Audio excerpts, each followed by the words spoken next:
I never thought I'd be the guy sitting here, writing about how I found out my wife, Lisa, was cheating on me. We've been married for 10 years, and honestly, I thought we had a good thing going. Sure, there were the usual ups and downs, but I always believed in the idea that marriage is about trust and loyalty. That's what makes what I found even more fucked up. It started a few weeks ago, little things. Lisa became more irritable, snapping at me over small stuff, which was unusual. She also started leaving her phone around more often, which had never been a problem before. I'd catch her deleting texts or notifications, and she'd brush it off with some bitchy comment about how I was always snooping or that I was paranoid. Yeah, sure, I was paranoid, but I also knew her. I knew her patterns, and something wasn't sitting right. The biggest red flag came a few days ago. I was home early from work, and I decided to check on our son, Jimmy, who's 5. Lisa was supposed to be giving him piano lessons in the living room. I've always thought it was adorable how she was trying to get him interested in music, but I'd never been suspicious before. Anyway, I walk in, and I hear them playing the piano, but there's this weird tension in the air. It wasn't the usual warm, patient tone Lisa usually uses. It was more cold, like she was rushing him or annoyed. Then I noticed something odd. Her phone was on the coffee table, buzzing non-stop with messages. I figured that was odd because she usually keeps her phone away when she's teaching Jimmy. Curiosity got the best of me, so I casually grabbed her phone and saw a string of texts from someone named Derek. I recognized the number immediately. It's the number of her piano teacher, the guy she hired to come over twice a week. But what really made my stomach drop was the content of the messages. They weren't just about lessons. There were explicit texts talking about meeting up, having sex, and even plans to go somewhere private. It wasn't just a fling, it was a full-blown affair. I couldn't believe what I was seeing. My wife, who's supposed to be this strong, bitchy woman with a sharp tongue, had been sneaking around with this guy while she was supposed to be teaching our son. I was furious, but what made it worse was the way I felt. Like this crushing wave of betrayal hit me so hard I couldn't breathe. I started to shake. All the little clues, the odd behavior, the secretive phone habits, they all made sense now. How she suddenly stopped wanting sex, how she'd be so busy and tired all the time, and especially how she'd snap at me when I tried to ask what was wrong. She was cheating, and she had been for weeks. I sat there for a few minutes just staring at the screen. I didn't even know what to think. I felt this intense mix of anger, sadness, and just pure disappointment. How could she lie to me for so long?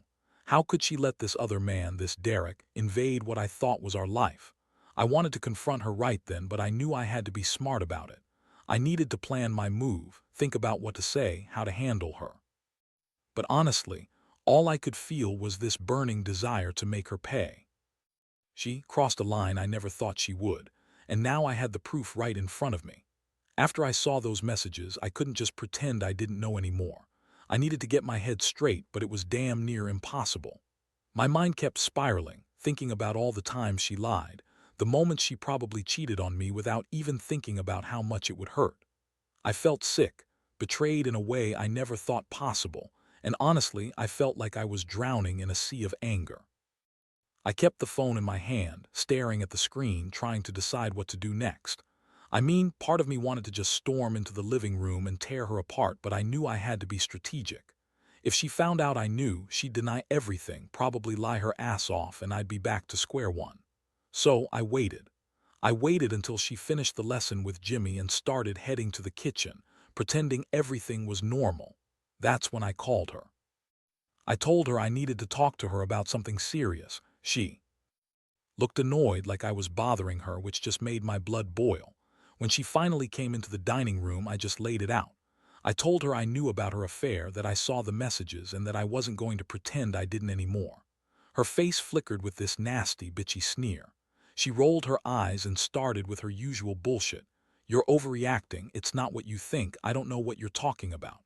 She tried to act innocent, like I was crazy, but I cut her off. I told her I wasn't stupid and I had everything on her phone. That's when she got defensive, started shifting blame, saying I was just insecure or jealous, and that Derek was just a friend helping her with the lessons. That was her go-to line: deny, deny, deny. But I wasn't buying it. The evidence was there, clear as day. I felt this deep pain but also rage. How dare she call me insecure when she's out screwing around? How dare she lie to my face and try to brush it off? I told her I didn't want to hear any more lies, that I was done playing her game. I told her I was seriously considering leaving her because I couldn't stay married to someone who'd cheat on me with some guy who was supposed to be teaching my son piano. She spat back at me with that same bitchy tone, saying I was overreacting, that I was jealous, and that she deserved better than a guy who was accusing her without proof. She even blamed me for not paying enough attention, like I was at fault for her cheating. It was disgusting. I could see her eyes flickering with anger and contempt, like she loved throwing these accusations back at me. It was so clear she had zero remorse. In that moment I felt everything, the heartbreak, the betrayal, the fury. And I knew then that my marriage was over. You don't cheat on someone for weeks, lie right to their face, and expect everything to be fine.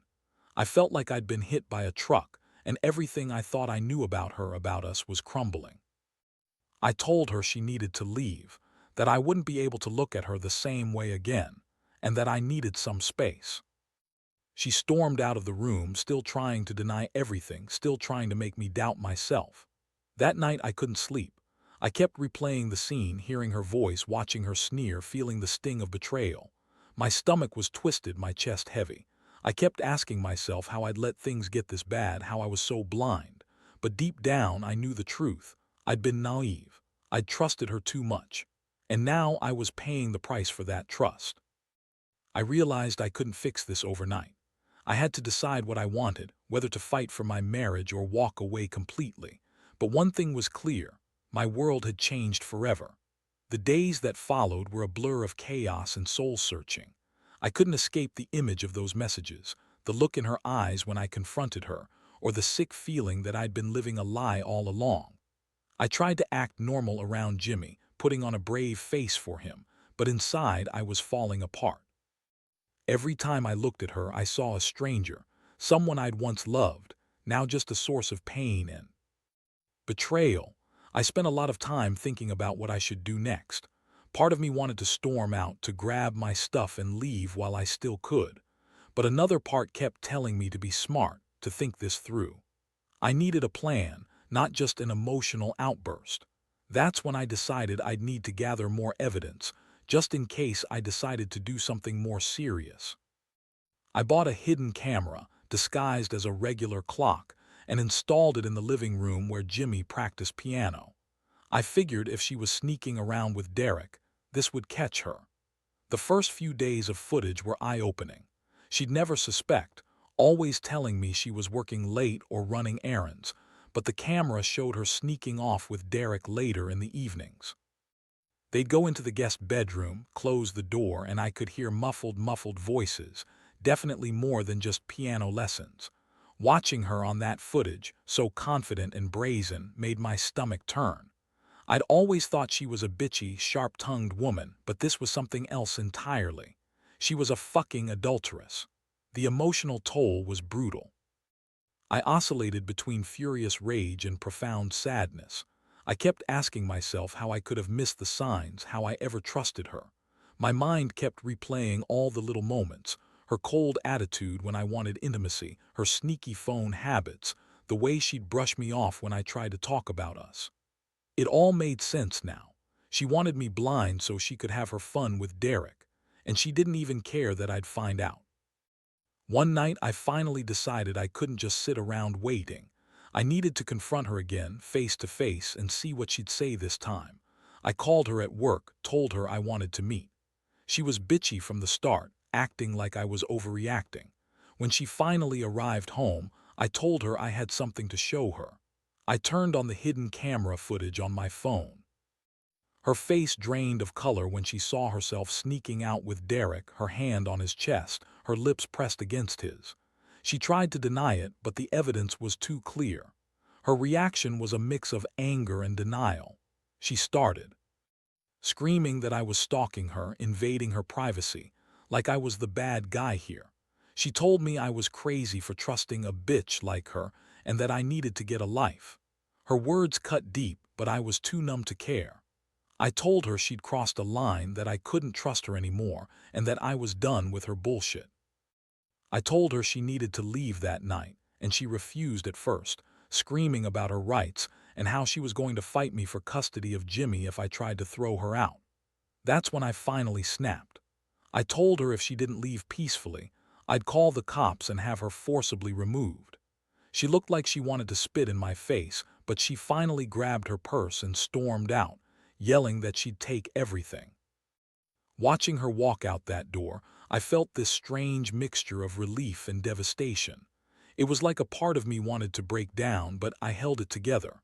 I knew I had to be strong for my son's sake.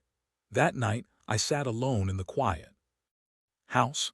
I couldn't stop thinking about how she lied, how she'd betrayed me in the worst way. I kept wondering what Derek looked like, what he was like in bed, what she got from that whole affair. I felt humiliated, angry, and empty all at once. But I also knew deep down I'd be better off without her. I had to rebuild myself somehow, because if I let her keep hurting me, I'd never recover. That's what I kept telling myself, I'm done. But inside, I knew I'd never forget this. It's something that will stay with me forever. The days after she left were some of the hardest I've ever experienced. The house felt empty, colder somehow, even with Jimmy running around, pretending everything was normal. I kept replaying everything in my head, her lies, her sneers, the way she thought she could just cheat and get away with it. Every time I looked at Jimmy, I felt this crushing guilt. How could I have not seen it? How could I have been so blind? I spent a lot of time alone, thinking about what I should do next. I knew I couldn't just sit here and wait for her to come back or try to brush it under the rug. I had proof now, damning evidence, and that changed everything. I decided I needed to be strategic, to figure out my options carefully. I didn't want to rush into anything, but I also knew I had to protect myself and Jimmy. If she wanted to come back and play the victim, I'd be ready. In the meantime, I started talking to a lawyer. I needed to understand my rights, what I could do about custody, and how to handle the house. The lawyer told me I had a good case for full custody if I wanted it, mainly because of her infidelity, especially since it happened around Jimmy. That was a cold comfort, but at least I knew I had some leverage. I also set up some financial safeguards, changed passwords, checked the bank accounts, and made sure I had control over the assets. I didn't trust her to come back and try to take everything, especially if I was planning to divorce her. I also started working on myself. I went to the gym more, tried to eat healthier, and stayed busy with work and Jimmy. Honestly, I was angry all the time, angry at her for cheating, angry at myself for not noticing sooner, and angry at the whole situation for ripping my life apart so suddenly. But I knew I had to keep it together, for Jimmy especially. I didn't want him to see me break down every time I looked at her empty side of the bed. One night I got this idea. What if I sent her a message? Not to beg, but just to let her know I knew everything. I wanted her to understand how deeply she'd screwed up and how much she'd lost. I drafted a simple message saying I knew about her affair, that I had proof, and that she'd burned her bridges with me forever. I didn't want to be the guy begging her to come back, no. I just wanted her to know she'd lost her family, her integrity, everything. I hit send and waited. A part of me hoped she'd respond, but honestly, I didn't expect much. The next few days were a roller coaster. I kept busy, but I couldn't stop thinking about her and the mess we were in. Then out of nowhere, she called me. I hesitated before answering, my heart pounding. She was bitchy from the start, accusing me of stalking her and trying to ruin her life. She told me I had no right to judge her, that I was just insecure and jealous. She even accused me of cheating on her, which was the funniest thing I'd heard all day. I told her I didn't want to hear her lies anymore, that I knew the truth and I was done. But then she said something that made my blood run cold. She claimed she'd been thinking about coming back, that she wanted to talk. I told her that was a mistake, that I didn't trust her anymore and that she was wasting her time. I told her if she came back, it better be because she was ready to admit everything and accept the consequences. She hung up on me after that, furious and screaming, but I felt strangely relieved. I'd taken the first step to protect myself, and I wasn't going to let her manipulate me again. I don't know what the future holds, honestly. I can't forget what she did, but I also know I need to keep moving forward, slowly, painfully, but surely. Right now, I'm just trying to stay strong for myself and Jimmy. I'm learning that trust is fragile, and once it's broken, it's almost impossible to fix. But I also realize that I deserve better than someone who'd betray me like this. I'm not perfect, but I won't let her destroy me entirely. I've got a long road ahead, but I'm determined to rebuild my life, even if it means doing it without her. The weeks went by in a blur of legal meetings, sleepless nights, and trying to hold everything together for Jimmy's sake. My head was a mess. Part of me still couldn't believe she'd actually done it, that my wife, the woman I trusted for so long, had been cheating on me with her piano teacher, that she'd lie and deny everything until the very end. I kept replaying that night she left, her sneer, her angry words, trying to find some clarity, some way to make sense of it all. One thing I knew for sure: I had to get my life in order. I started seeing a counselor, not just for myself, but also about how to handle everything emotionally. I was angry, yes, but I also felt this crushing sadness. I'd loved her, trusted her, built a life with her. And now I was staring at the wreckage of what I thought was a marriage. I couldn't let her see how much she'd hurt me, at least not yet. I had to be strong for Jimmy and for myself. I also began gathering evidence for the divorce. It wasn't just the messages that was obvious, but I wanted to have everything documented. Her sneaking around, her lies, her attempts to manipulate the situation. I got a second camera in the bedroom, hidden behind a painting. I wanted to make sure I had irrefutable proof of everything. I knew she'd try to spin it to make me look like the bad guy, but I wasn't going down that route. I was preparing to fight for custody, and I wanted to be in the best position possible. Meanwhile, she kept trying to contact me, mostly through texts and calls, each one more bitchy and accusatory than the last. She accused me of trying to ruin her, that I was just some jealous husband with no life. She'd call me a psycho, tell me I was pathetic for obsessing over her. Honestly, it was almost laughable how much she played the victim. She was the one who cheated, but she wanted to make me look like the bad guy. Typical. One particular night, she sent me a long, venomous message claiming she deserved happiness and that I was holding her back. She even said she was going to restart her life without me. That's when I finally realized I was going to have to do something drastic. I couldn't just let her walk away and pretend none of this happened. I needed to make sure she understood the damage she'd done and that I wasn't going to let her get away with it. So I reached out to a private investigator I knew from work. I wanted to confirm if she was still seeing Derek or any other guy. The investigator confirmed my worst fears. She was still seeing Derek regularly. That made me more determined to fight for full custody of Jimmy. If she was out cheating, she wasn't fit to be a mother right now. That was the cold, hard truth. I started preparing for the worst, thinking about how to present myself in court, how to keep Jimmy safe, and how to handle the emotional fallout. I knew I couldn't change what she'd done, but I could control what happened next. I kept telling myself to stay calm, to stay focused. I was angry, yes, but I also knew that if I lost control, I'd ruin everything. So I kept my distance, stayed civil, and made sure everything was documented. By now, I felt like I'd turned a corner. I wasn't crying every night anymore. I wasn't hoping she'd come back. Instead, I was focusing on rebuilding, on making sure Jimmy had stability, and on protecting myself from her lies.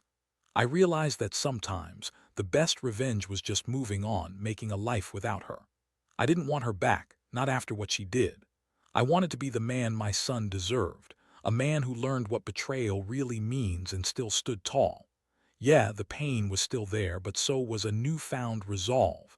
I was done being the victim. It was time to take control of my life and do what I had to do. The final stretch has been the hardest, but also the clearest in terms of what I need to do. I finally filed for divorce, and the process was brutal, lots of back and forth. Questions about her fidelity and her trying to spin everything against me. She kept insisting she was innocent, that I was just a jealous husband who couldn't handle her success and independence, that she deserved happiness, even if it meant screwing around with her piano teacher. The court hearings confirmed what I already knew: her affair, her lies, her reckless behavior. The judge looked at the evidence, including the videos, the texts, and the witness statements. It was enough to grant me custody of Jimmy, with supervised visits for her, at least until she proved she was serious about changing. Honestly, I didn't care much about her anymore. I just wanted to protect my son and get this whole nightmare behind me. I've moved out of the house into a small apartment nearby, and I'm slowly rebuilding my life. It's not easy. I still get moments of anger and regret. Sometimes I wonder if I could have done more, if I should have seen the signs earlier. But then I remind myself that trust is fragile, and once broken, it's almost impossible to repair. The thing I've learned most is that I should never have let her take me for granted, and I sure as hell shouldn't have ignored my instincts. Jimmy is doing okay, surprisingly resilient. Kids are pretty adaptable, and he loves spending time with me. That's what keeps me going, knowing I'm giving him some sense of normalcy, even after all the chaos. I've started going back to therapy myself, because honestly, I still feel a deep ache inside. Betrayal cuts deep, and I don't think I'll ever fully get over it, but I'm learning to live with it. Looking back, I realize I played a part in this too. Maybe I was too trusting, too comfortable. I ignored the small signs, the little red flags that added up over time. But I also learned that sometimes you have to face the truth no matter how ugly it is. If someone is willing to cheat, lie, and manipulate, no matter how bitchy or clever they seem, they're not worth sacrificing everything you care about. So here I am, stronger than I thought I could be. I finally see that ending this chapter was the only way to save what's left of my sanity and my relationship with Jimmy. I don't wish her ill, but I know I won't be needing her anymore. I've learned that revenge isn't about retaliation. It's about reclaiming your life, your dignity, and finding a way to move forward even when everything around you seems shattered. If there's anything I want to say to anyone reading this, it's this: trust your gut. Don't ignore the signs, no matter how much you love someone. And if you get betrayed, don't stay stuck in the past. Pick yourself up, focus on your own healing, and remember, you're stronger than you think. Life will go on, and sometimes the hardest lessons are the ones that teach us to fight harder for ourselves and the ones we love.